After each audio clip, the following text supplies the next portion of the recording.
श्री राम जय राम, जय जय राम। श्री राम जय राम, जय जय राम। श्री राम जय राम, जय जय राम। श्री राम जय राम, जय जय राम। आदरणीय श्रोताओं, सप्रेम राम राम कहते हुए आज का राम कथा आपके सामने लाता हूं। बोलिए श्यावर रामचंद्र की जय। इस रामायण एजुकेशन चैनल में ये वो सीरियल में जो व्याख्यान किया जाता है, ये सब रामायण की किन किन चौपाई पर व्याख्या किया जाता है, ये आपको देखने को मिलेगा। अगर आप हमारे फोटो के नीचे जो एरो मार्क है, वो तीर चिन्ह है, उसको थोड़ा छू देने से आपको नीचे सब कुछ दिखाई देगा मोबाइल में। बोलिए श्यावर रामचंद्र की जय।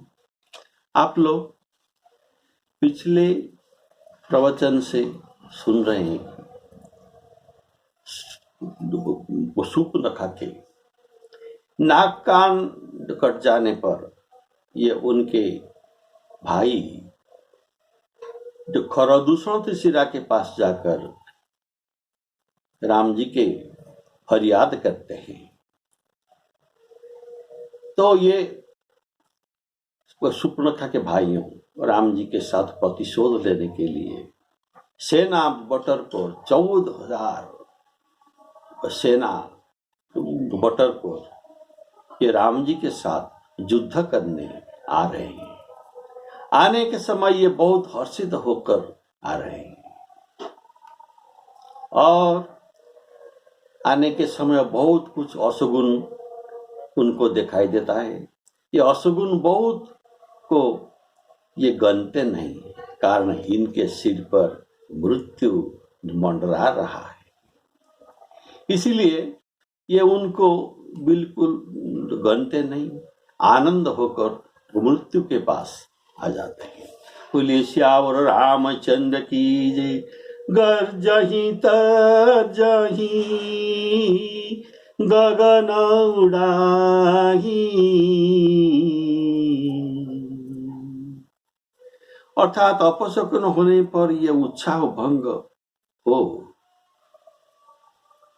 अपशकुन होने पर जिस कार्य में हम उद्योग करते हैं, इसमें उत्साह भंग हो जाता है, लेकिन उनका उत्साह भंग नहीं हुआ, वरम उत्साह बढ़ता रहा।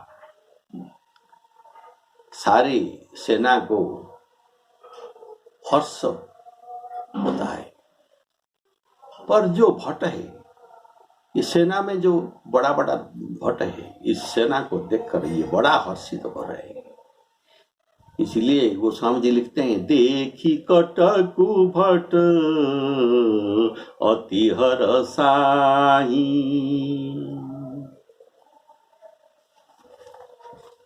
को कह जियत धरहु दो भाई, को कह जियत धरहु दो भाई, धरी मारहु तिय लेहु छड़ाई। तिय उनको धरकर मारेंगे और बहुत पीड़ा देकर मारेंगे और इनके स्त्री को हरण करके ले जाएंगे। बोलिए श्यावर रामचंद्र की जय। उन्होंने बड़ा अपराध किया है। ये सोचते हैं राम लखन ने बड़ा अपराध किया है, ये बोध के योग्य है, पर शस्त्रास्त्र से तुरंत ये मारे जाएंगे, इसमें कोई कठिनता नहीं होगी, अतः पकड़ लो उनको पकड़कर क्लेश जो भोगवा कर उनको उनका प्राण लेना चाहिए। स्त्री को छीन लेने से उनको मानसिक खेद होगा, जिससे ये आप ही मर जाएंगे, और जीवित पकड़ने से शूर्पणखा अपने विरूप करने वाले को गला घोंट कर ये रक्तपान करेंगे। इससे उनका रोष का और क्लेश का समाधान हो जाएगा और ये बहुत संतुष्ट होगी। बोले सियावर रामचंद्र की जय। तो ये 14,000 पेज समेत बड़ा योद्धा दौड़ कर कूद कर आ रहे हैं, इसीलिए बहुत सारे धूल उड़कर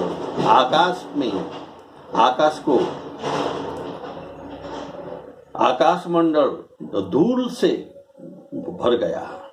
तब श्री राम जी ने भाई को बुलाकर कहा, लखन को बुलाकर कहा, जानकी को लेकर तुम पर्वत की कंदरा में चले जाओ, क्योंकि निशाचर की बड़ा भारी सेना हमारे पास आ रहा है, देखो सचेत रहना। प्रभु के वचन सुनकर लखन जी श्री जानकी जी के सहित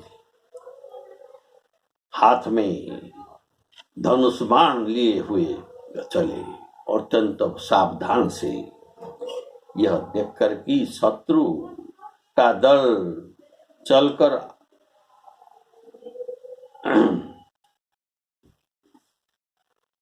आ गया, यह देखकर कि शत्रु का दल चलकर आ गया, श्री रामचंद्र जी ने हंसकर कठिन कोदंड को चढ़ाया, उनके डोर बांधा।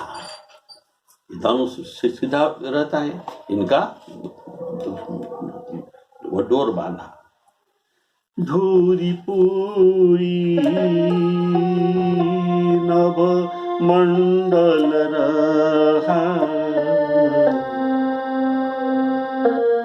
राम बुलाई अनुज सन कहा, राम बुलाई अनुज सन कहा। तो ले जानकी धूरी पूरी नभ मंडल रहा, राम बुलाई अनुज सन कहा। ले जानकी जाहु गिरि कंदर, आवा कर निशाचर कटकु भयंकर। रहे सजग सुनी प्रभु के बानी, चले सहित श्री सरधनु पानी। देखी राम रिपुदल चलियावा, बिहसी कठिन कोदंड चढ़ावा, बिहसी कठिन कोदंड चढ़ावा। श्री राम जय राम जय जय राम, श्री राम जय राम जय जय राम।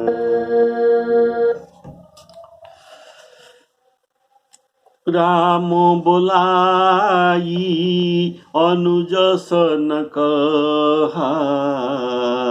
इसका भाव है तो बोलाई असं बुलाना, पास बुलाना से यह जाना जाता है कि लखन जी कुछ ही दूरी पर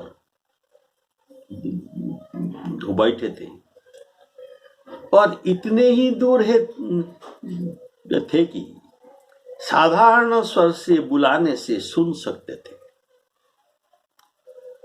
इसीलिए कहा राम बोलाई अंजसन कहा। ले जान की ही जाहु गिरी कंदर। इसका भाव है सीता जी से घर पर रहने के लिए वनवास जाने के समय प्रभु जो कह रहे थे हंस गवनी तुम नहीं बन जोगू, और क्या कह रहे थे, कहते तुम स्वाभाविक ही भीरू हो, तुम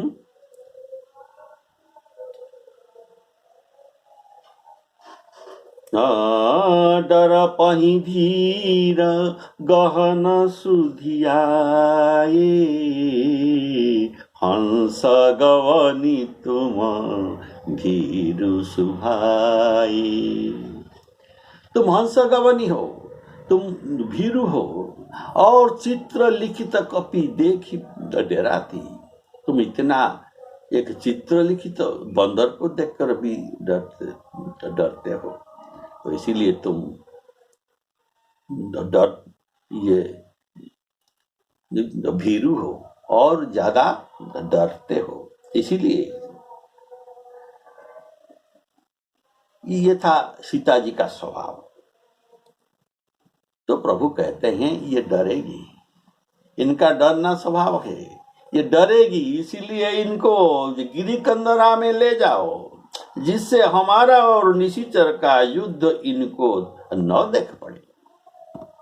वे अभी सुपर्णखा भयंकर रूप देखकर भयभीत हो चुकी है, तो इनको और भय नहीं पहुंचाना है। और अब तो अनेक विकट से विकट बड़ा बड़ा राक्षस आ रहा है, इसलिए लखन तुम रहे उस जगह सुनी प्रभु के बानी, अर्थात तुम्हारे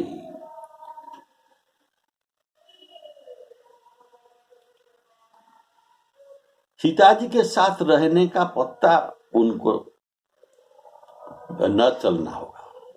ये पता उनको आपके ठिकाना उनको पता नहीं लगना चाहिए। और जानकी को उस राक्षस के दर्शन न होने पाए तथा किसी पर विश्वास भी न करना, क्योंकि ये जो राक्षस है ये बड़े मायावी होते हैं। इस तरह तुमको सावधान रहना चाहिए। यह भी कारण है कि श्री राम जी उनको अकेले स्वयं मारना चाहते हैं। ये खरदूषण ऋषिराज सहित 14,000 सैन्य को, राक्षस को ये अकेले ही मारना चाहिए और अपना पराक्रम का पता रावण के पास भेजना चाहते हैं। इसलिए ये कहते हैं तुम सीता जी को लेकर गिरी कंदर में जाओ। यद्यपि लखन जी इनको मार सकते थे। अब जानते हैं जगमहु सखा निशाचर जेते लक्ष्मण हनई सकल तेते। ये सबको मार सकते थे, लेकिन राम जी की इच्छा हुई मैं स्वयं उनको मारूंगा। स्वयं निहत्रुम इच्छामि सर्वानी व निशाचरान। ये वाल्मीकि रामायण में लिखा है। क्या? स्वयं निहंतुम इच्छामि, उनको मैं नियंत्रण अर्थात वध करना हम स्वयं चाहते हैं। सर्वानि व निशाचरा देखी राम रिपुदल चलियावा बिहसी कठिन को दंड चढ़ावा। श्री राम जय राम जय जय राम। ये बिहसी कठिन कोदंड चढ़ावा, कोदंड चढ़ाने में इनको इतना हर्ष क्यों हो रहा है? इसका कई भाव है, सुंदर सुंदर भाव, आप लोग एक एक करके सुनिए। बिहसी कठिन कोदंड चढ़ावा, ये विशेष भाव से जो बिहसी अर्थात विशेष भाव में हंसना, विशेष भाव में हंसना, इसका कारण राम जी का उत्साह हुआ, उनका भय नहीं, क्योंकि ये क्षत्रिय है और ऐसी क्षत्रिय है। हम क्षत्रिय मृगया बन करही तुमसे खल मृग खोजत फिरही। खल मृग को, ऐसे निशाचर को ढूंढते फिरते हैं, ये ऐसे निशाचर है। और ये रघुवंशी का ये राजकुमार है जो कि काल ही डरही न रण रघुवंशी, काल ही डरही न रण रघुवंशी। बिहसने का दूसरा कारण इस है कि बड़ा अच्छा हुआ, हम क्षत्रिय मृगया बन करही। आज मृगया के लिए बहुत से शिकार हमारे पास आ गए, उनको ढूंढना नहीं पड़ा। हम क्षत्रिय मृगया बन करही, आज मृगया में बहुत कुछ उसको शिकार मिलेगा, इसलिए श्री राम जी ने हंसा। हंसने का तीसरा कारण, बिहसी कठिन को दंड चढ़ावा, अर्थात कुछ भी श्रम नहीं हुआ, इनको कुछ भी श्रम नहीं हुआ।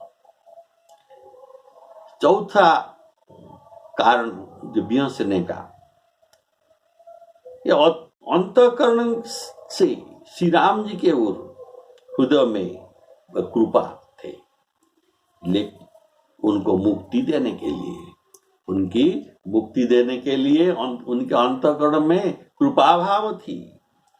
और कोदंड चढ़ाने से बाहर से कठोरता दिखाते हैं, इसलिए जब बिहसते हैं। बिहसने का पांचवा कारण यही है कि जैसे अरुण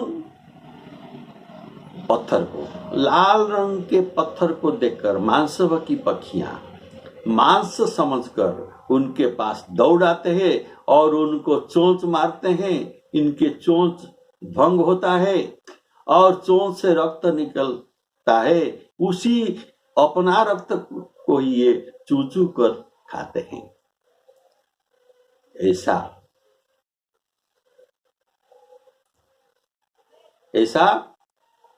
ये भी आ रहे हैं, ये जो राक्षस लोग जो आ रहे हैं, इनका ऐसे चोंच भंग हो जाएगा, ये सब विनष्ट हो जाएंगे। इसलिए गोस्वामी जी कहते हैं उदाहरण में, जिमी अरुणोपल, अरुणोपल रक्त वर्ण का ऊपर अर्थात पत्थर, जिमी अरुणोपल निकर निहारी धावही खग धावही सठ खग मांसहारी चोंच भंग दुख उन्हीं न सूझा तिमी धाये मनु जादव बूझा। ऐसे राक्षस लोग आ रहे हैं, उनको मालूम नहीं पड़ता क्यों, इनके सिर पर काल मंडरा रहा है। अर्थात इनकी मूर्खता पर हंसते हैं। श्री राम जी इनके मूर्खता पर हंसते हैं।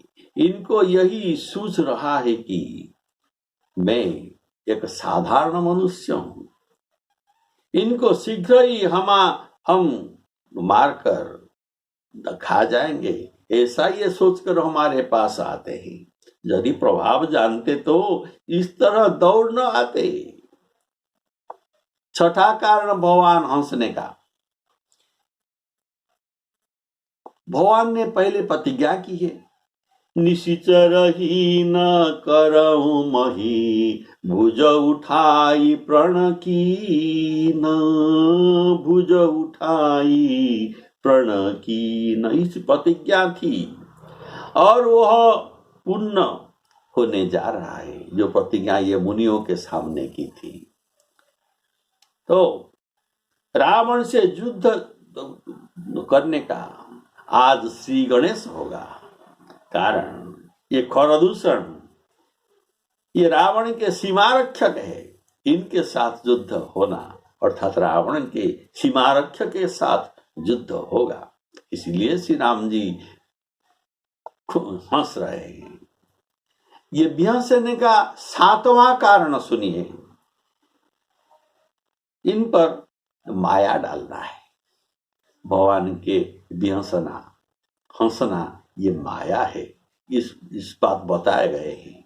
माया हास बाहु दिगपाला, भगवान के माया हास है और बाहु दिगपाल है, तो माया उनके हास कहा जाता है। तो उस नारद मुनि के प्रसंग में ऐसे प्रभु भी हंसते हैं, कारण नारद मुनि पर माया डालते हैं। जब माया डालते हैं ऐसा ये हंसते हैं। देखिए, बोले बिहसी चराचर राया, बहुते दिन न कीने मुनि दाया। नारद जी को कहते हैं, ये जब हंस कर बहुत हंस हंस कर बोलते हैं, आप इतना दिन पर मुझ पर दया करने आ गए। तो अभी नारद जी के ऊपर ये माया प्रेरणा करने वाले हैं, इसलिए हंसते हैं। देखिए, सती मोह प्रसंग है। बोले बिहसी राम मृदुवानी, सती जी को बिहस कर बोलते हैं, आप अकेले वन में फिर रहे हैं, ये बिहस कर बोलते हैं। और हमारे धर्म ध्वजाधारी शंकर भगवान जी कहाँ है? बोलिए श्यावर रामचंद्र की जय। तो इसमें सती जी राम जी के बिहसने से मोह में पड़ जाते हैं। देखिए, काकभूषुंड जी के प्रसंग में भी श्री राम जी बिहसते हैं, हंसते हैं। इससे काकभूषुंड जी भी मोह में पड़ जाते हैं। देखी कृपाल विकल मोही, बिहसे तब रघुबीर, बिहसे तब रघुबीर। भगवान की पेट में चले गए थे काकभूषुंड जी, और वहां अखिल ब्रह्मांड देखते हैं, देखते देखते बहुत विकल हो गए। तो विकल हो जाने पर भगवान ने बिहसे, बहुत हंसते हैं। इससे ये हंसने के समय काकभूषुंडी उनके हृदय, उनके पेट से बाहर निकल आए। देखी कृपाल विकल मोही, बिहसे तव रघुबीर, बिहसतहि मुख बाहिर, आए सुनु मति धीरे। मति धीर गौड़, ये बात सुनिए। श्री राम जी बिहसने का आठवां कारण, उस दुष्ट कामी व्यभिचारिणी स्त्री का पक्ष लेकर ये सब व्यर्थ ही मारे जाएंगे, इसलिए ये हंसते हैं। ये शूर्पणखा के पक्ष में होकर आए हैं, सब मारे जाएंगे। बेहसने का 9वां कारण उनके स्वयं चढ़ाने से दंडकारण्य शाप मुक्त हो जाएगा और मुनिगण निर्भय हो जाएंगे। जैसे अगस्त्य मुनि का वचन था कि दंडक वन पुनीत प्रभु करहु, दंडक वन पुनीत प्रभु करहु, उग्र श्राप मुनिवर कर हरहु। शुक्र मुनि जो दिए थे उग्र श्राप, ये आज ये उग्र श्राप हरण होगा और दंडक वन सुहावन हो जाएगा, तो दंडक वन श्राप मुक्त होगा। बोलिए श्यावर रामचंद्र की जय। अतः श्री राम जी ने बिहस कर कोदंड चढ़ाते हैं, इतना कारण है। बिहसना है प्रभु, ये आनंद सूचक। बोलिए श्यावर रामचंद्र की जय।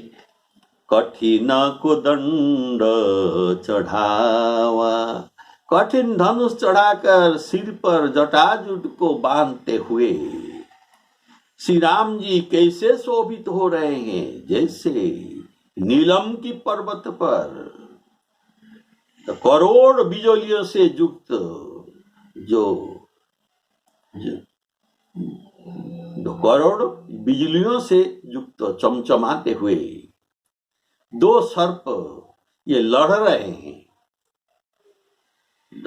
कमर में श्री राम जी ने तरकस कसकर आपने आपके आजानुलंबित भुजाओं से धनुष को पकड़कर और बाणों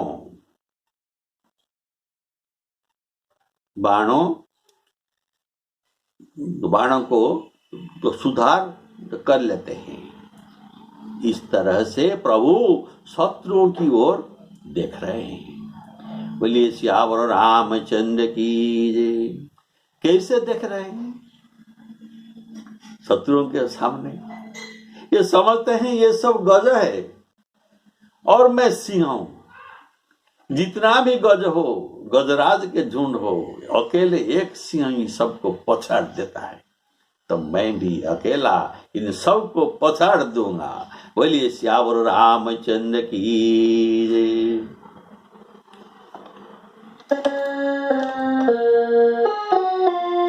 कोदंड कठिन चढ़ाई सिर जट जूट बांधत सोह क्यों,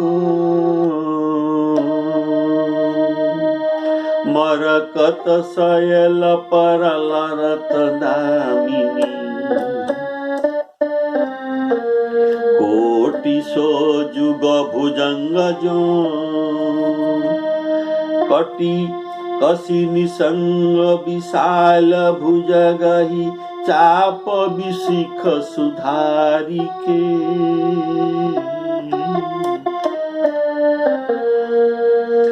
कटी निसंग विशाल भुज कसी, विशाल भुजगहि चाप विशिख सुधारी के, चितवत मनहु गजराज प्रभु। गजराज प्रभु कौन है? सिंह है।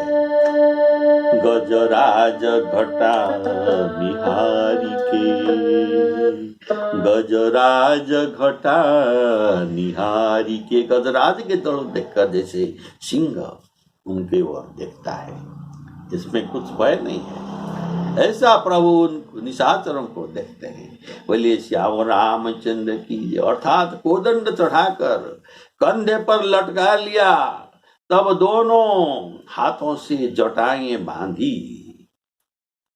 पहले कांधों पर धनुष बांधकर चढ़ा दिए, इसके बाद जटा बांधते हैं।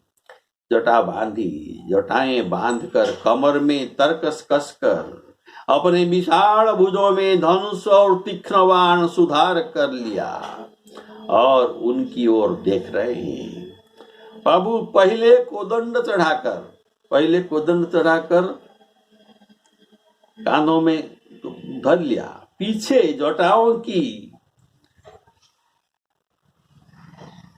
जटाओं को बांधते हैं। इसमें जनाया जाता कि प्रभु का सावधान था। ये कितना सावधान है, जटाएं बांधी जिसमें संग्राम में जटाएं बांधते हुए अगर ये आ जाएंगे तो इसने अगर उन्होंने कोदंड को चढ़ाया नहीं तो ये गड़बड़ हो जाएगा। तो पहले धनुष को सजाड़े, फिर जटाओं को सजाड़े। जटाओं क्यों सजाड़े? युद्ध तो करते समय जटाएं आंखों में आ जाएगी तो ये देख नहीं पाएंगे, इसीलिए जटाओं को सजाड़े। बोलिए श्यावर रामचंद्र की जय। मरकत शैल पर लरत दामिनी, मरकत शैल पर लरत दामिनी, दामिनी अर्थात बिजुली। मरकत शैल अर्थात ये श्री राम जी का शरीर, श्यामल शरीर का ये उपमा, सुंदर उपमा दिया गया है। और बिजुली क्या है? तो करोड़ बिजुली और सुनहली जटाएं, इनके जटाएं बिजली की तरह वो सुनहली बनना हुआ था। कारण साधारणतः तपस्वी महात्माओं को जटाओं के अग्रभाग प्राय ललाईपन लिए होता है। तो प्रभु के दोनों हाथ दो सर्प है, काले काले सर्प। प्रभु के दोनों हाथों को दो सर्प का उपमा दिया गया है। इसी से ये दोनों हाथों से जटाओं को पकड़कर बांधते हैं। यह मानिए कि दो सर्प बिजली उनसे लड़ते हैं। बोलिए श्यावर रामचंद्र की। गजराज घटा निहारी के। तो आज इतना ही। जय सीताराम। श्री सीताराम अर्पणमस्तु।